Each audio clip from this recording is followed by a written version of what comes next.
RCF.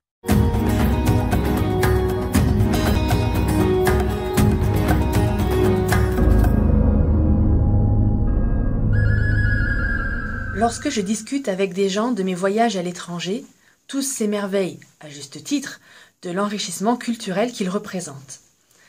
Mais pour moi, avant d'être un choc culturel et une rencontre philosophique, mon arrivée dans une famille à l'autre bout du monde soulevait tout d'abord des questions beaucoup plus matérielles. Qu'est-ce qu'on mange et quand ?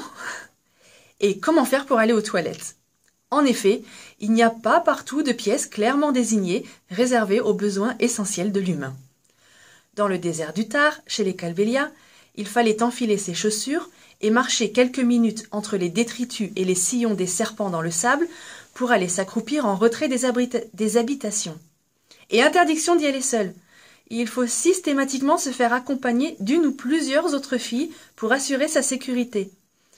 Passé le blocage psychologique d'être observé en pleine action par 2 ou 3 paires d'yeux curieux, j'ai découvert qu'aller aux toilettes était pour ces filles constamment sous surveillance de leurs aînés un moment de confidence et d'intimité.